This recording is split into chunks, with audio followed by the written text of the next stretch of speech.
Hello and welcome to lecture 14 of optical instrumentation. In our previous lecture, we discussed about Michelson interferometer, Fabry-Perot interferometer and Rayleigh refractometer. We also solved certain problems for finding either unknown refractive index of glass plate or refractive index of some liquid or gas, also thickness of thin transparent plate, wavelength of monochromatic light. So, we solved certain problems for all these. In this lecture, we shall discuss some of the instruments that are used in either laboratories or industries for testing different things. Okay. So, we shall discuss monochromators, two kind of monochromator we will see, then spectrometer or spectrophotometer, and lastly calorimeter. Okay. So, let us start.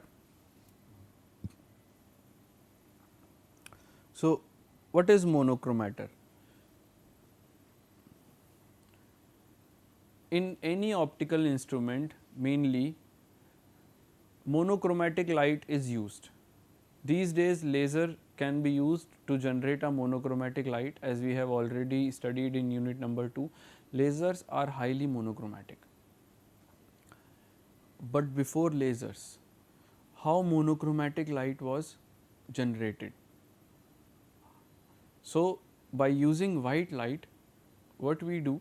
We break that white light into 7 different colors, and by using a very narrow slit, we can take light of a single color, that is a monochromatic light. Okay. So, what is a monochromator? Monochromator is an optical device. What is a monochromator? It is an optical device that transmits a mechanically selectable narrow band of wavelength of light.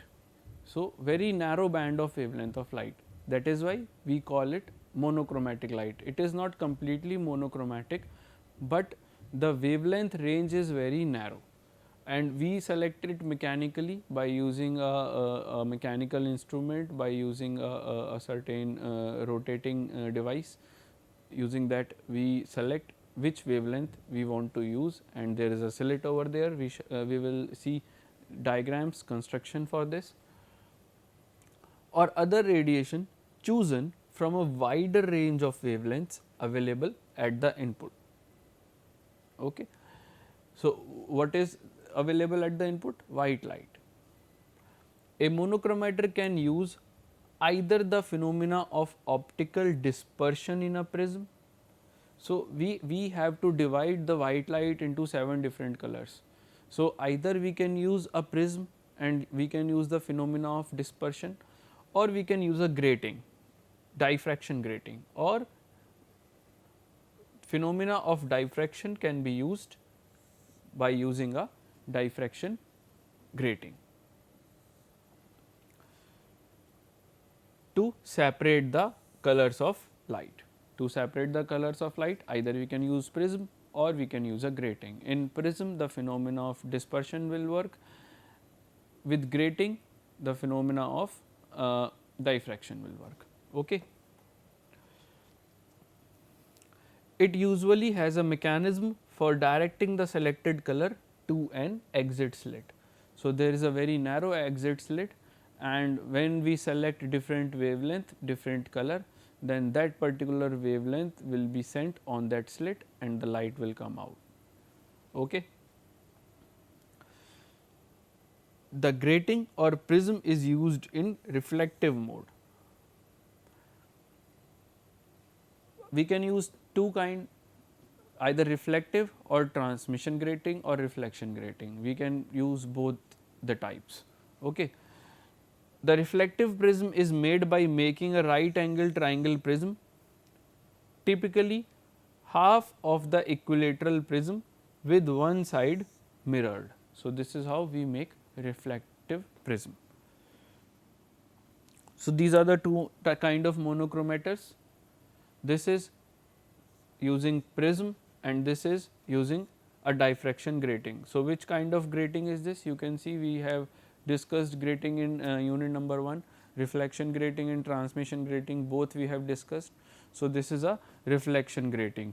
As you can see, the white light is coming from this direction to over here and it is reflecting, and due to diffraction it is divided into 7 colors, and by either rotating this grating or by either moving this slit, we can select different wavelengths. Mainly we use certain rotation mechanism.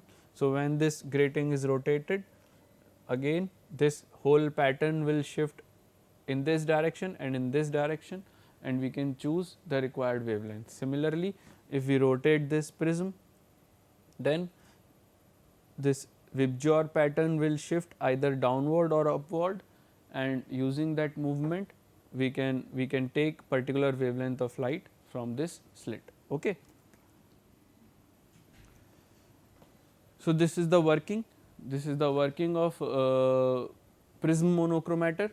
So, as you can see, this is white light source, there is a lens to convert it into parallel wavefront, then there is a prism and it will disperse the light, and now another lens, okay, converging lens.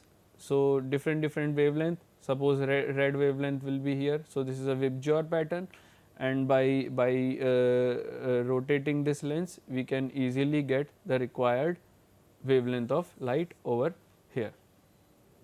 Entrance slit allows source radiation to illuminate the first lens, which collimates the light, spreading it across the face of the prism.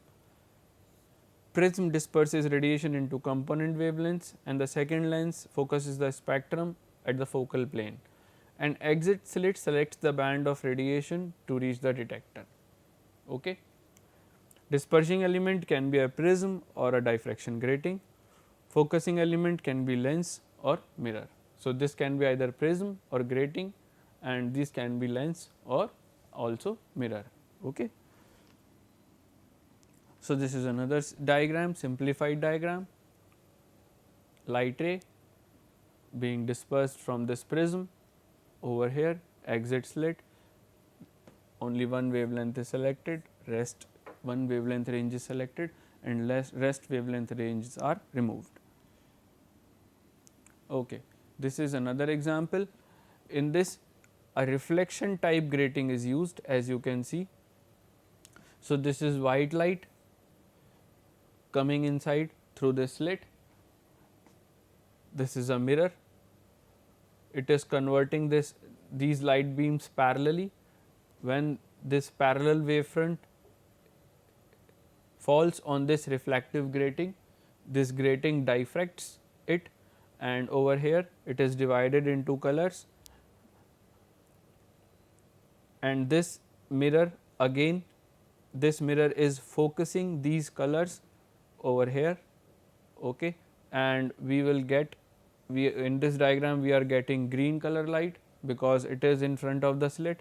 So, if we rotate this mirror like this, so we can get light of different colors on the exit slit. Okay. So, this is grating monochromator. Earlier we saw the diagrams of prism monochromator. Okay.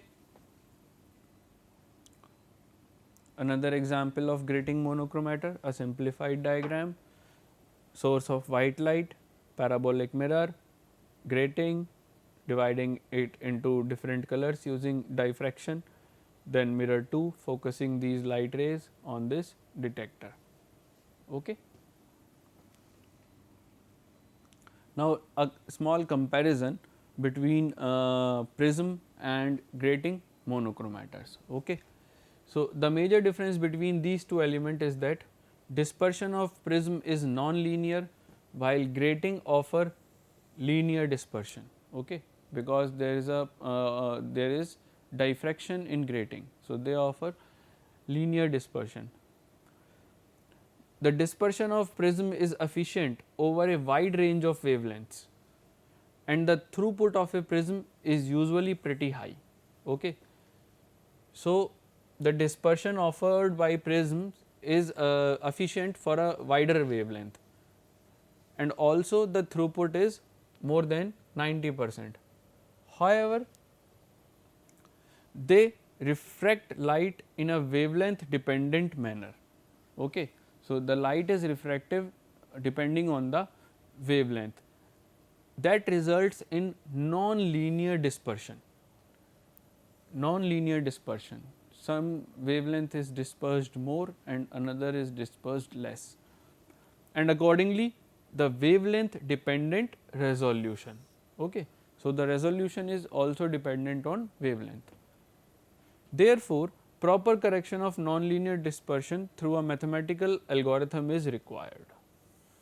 In prism monochromators, correction of nonlinear dispersion is required, while in diffraction grating on the other hand can spread light linearly. Okay. So, they break the light in different colors and spread them linearly or equally into the chosen detector. What happens due to this? Which can improve resolution. It can improve resolution when used at their intended wavelength, and may allow for easier implementation into some systems, because mathematical correction is not required with grating monochromators. Okay.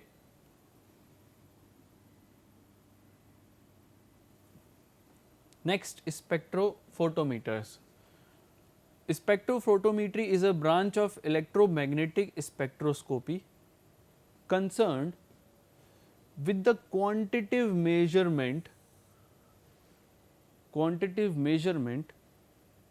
of reflection or transmission properties of a material. So, when we have to measure reflection and transmission properties of certain materials, then we use spectrometer or spectrophotometer as a function of wavelength. With respect to wavelength, which wavelength is absorbed more by a certain material, which wavelength is transmitted more by that particular material, which wavelength is absorbed less.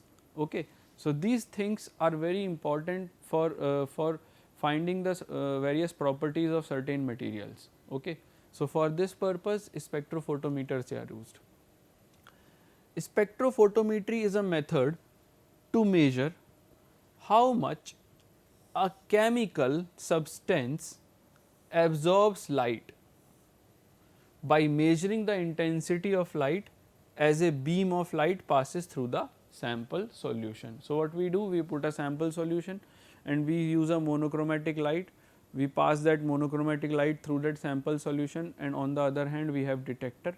So, we can easily measure the amount of light, the intensity of light that is recorded on the detector. Okay.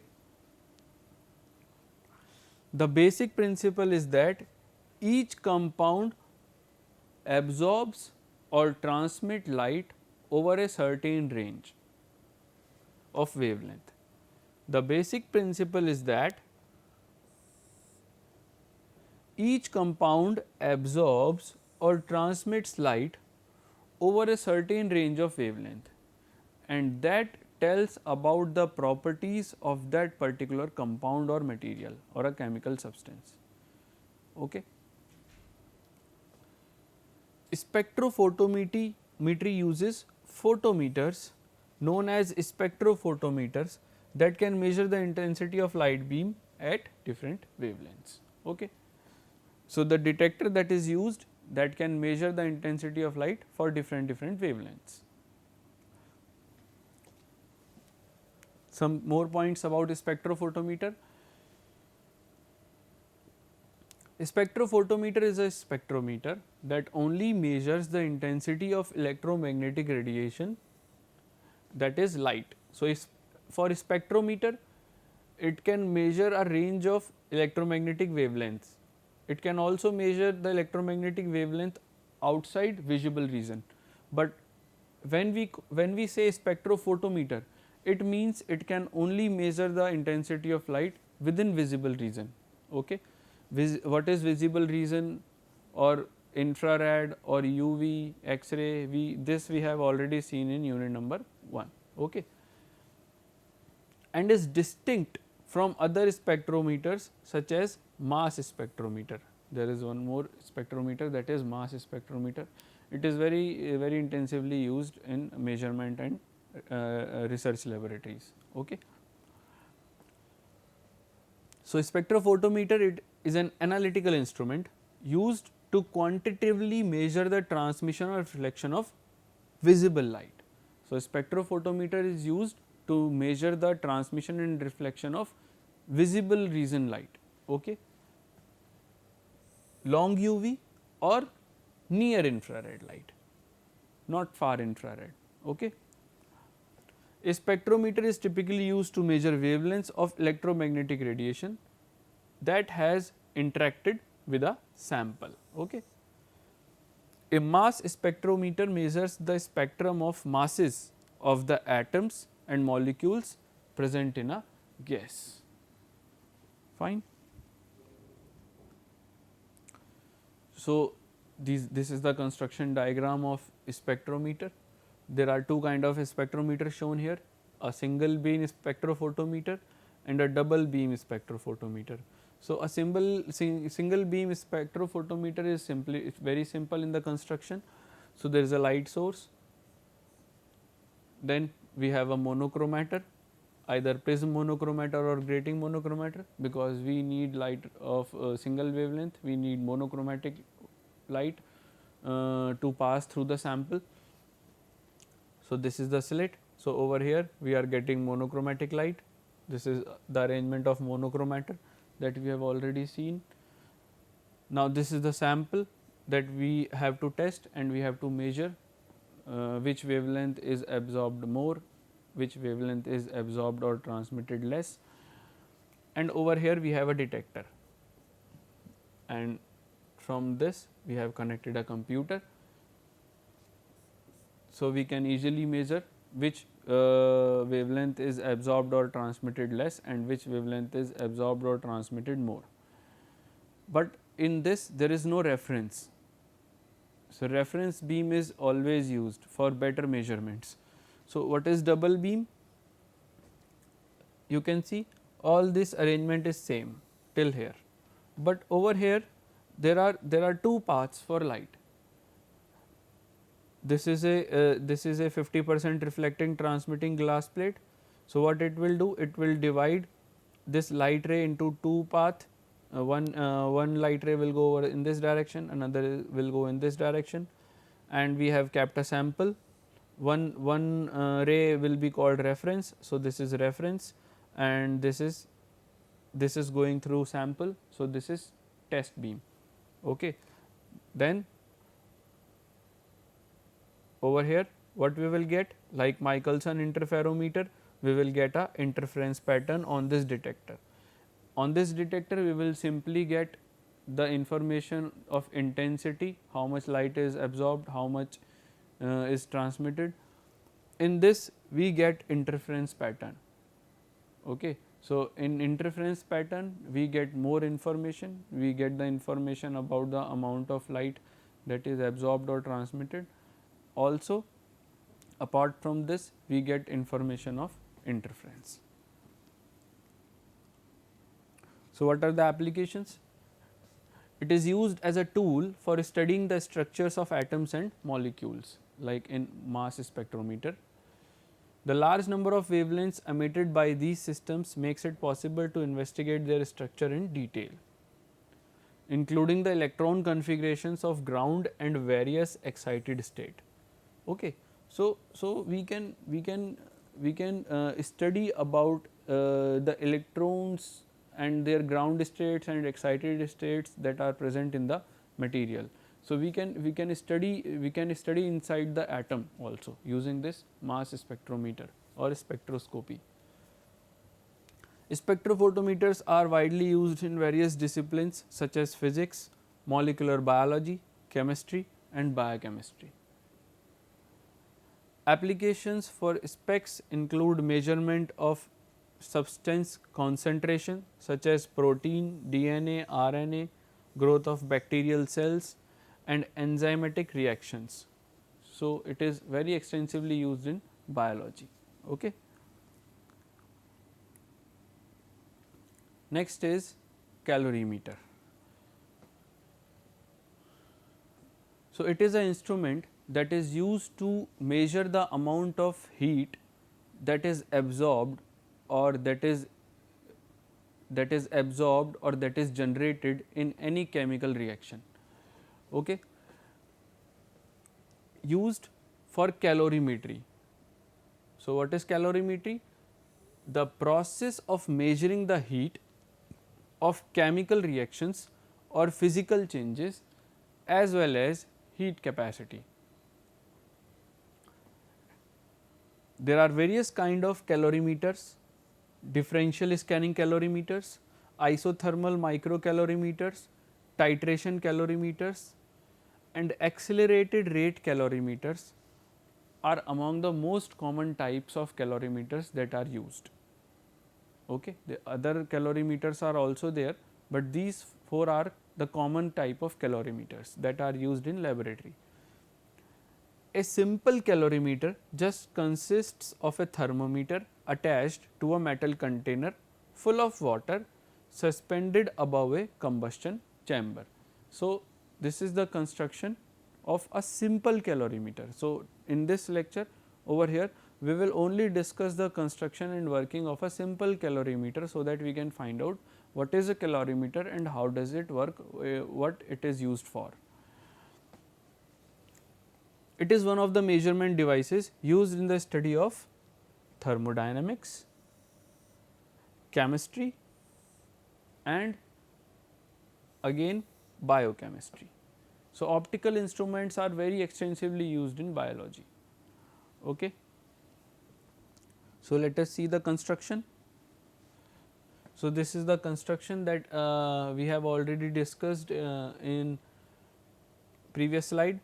So, over here this is a container filled with water, this is the thermometer, this is stirrer to mix this water.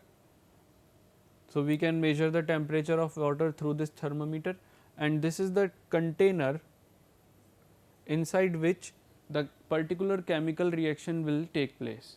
Okay. So, we need to find out how much heat is generated in this chemical reaction or how much heat is absorbed in this chemical reaction. So, what we have done, this is a small container and inside this there are chemical substances, either they can react automatically or we have to give ignition for their reactions. So, these are tubes and these are wires to start the chemical reaction. So, this is sample inside this cup and this is oxygen atmosphere. Also, if it is a reaction of two gases, then we can simply in place of ignition there are simple pipes and we can supply any chemical, liquid chemical or gas inside this chamber. Chemical reaction will take place. Whatever amount of heat is emitted or absorbed, that heat will change the temperature of this ambient water. The volume of this water is fixed. So, the temperature of this water will change and we measure that change in temperature and we can easily calculate how much heat is emitted or how much heat is absorbed. Okay. So, this was about monochromator, spectrophotometer and calorimeter. In next video we shall discuss about certain medical optical instruments and we shall start another module, that is holography. Thank you.